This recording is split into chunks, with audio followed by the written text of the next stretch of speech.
Assalaamu calaykum. Ku soo dhawow barnaamij cusub oo aan ku soo gudbin doono dilalkii ugu foosha xumaa dunida.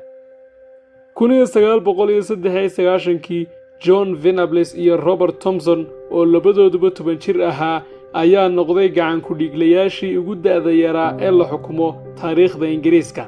iyadoo laga dukaameysanayo meel mool ah ayay afduubteen wiil yar oo 2 sano jir ahaa magaciisuna ahaa James Bulger oo hooyadii la socday. meydkii James ayaa laga helay waddo tareen 2 maalmood kadib jirkiisii oo aad u gogoonaa darteed baaritaankii autopsiga ee la sameeyey ayaa xataa lagu ogaan waayey sababta dhimashada iyo wixii lagu dilay toona.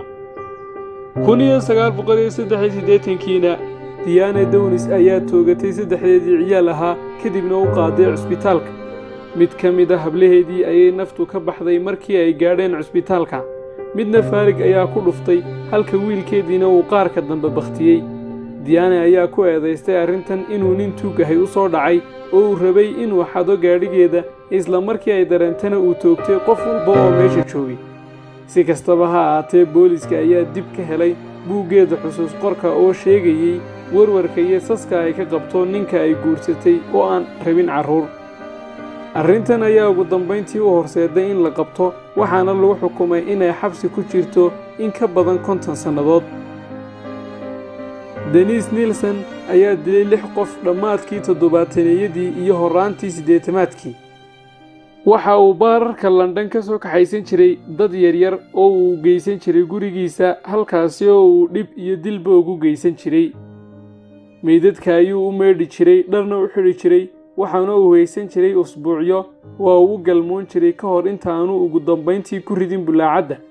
arrinta keliya lagu ogaaday ayaa ahayd in bulaacadda ka baxda gurigiisu ay xidhantay oo ay xidheen meydadkii googoonaa ee uu ku riday. kadib isagoo isleh nadiifi ayaa la ogaaday. Catherine Knight ayaa ahayd gabadhii ugu horreysay ee Australian ah ee lagu xukumo xabsi daayin. ninkeedii ayay tooriyeysay ilaa uu ka dhinto kadibna ay haragga ka saartay kadibna ay googeysay oo karisay qaybo ka mid ah jidhkiisa iyadoo rabtay inay ku cashaysiiso carruurteeda oo aan waxba ogeyn. intii u dhaxaysay 1971 ilaa 1973 3 hablood oo yaryar ayaa la kufsaday waa la ceejiyey kadibna la dilay. arrinta la yaabka leh ayaa ahayd in 3 hablood ee la kufsaday lana dilayba magacyadooda 1 iyo 2 ay ka bilaabmayeen xarfo isku mid ah.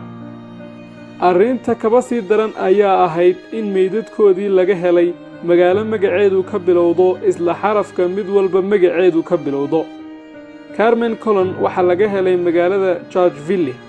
Michael Mesnana waxa laga helay magaalada Macedon halka Wanda Walkowisna laga helay magaalada Webster. 3 dil ayaa loo bixiyey khaarijintii alfabeetada.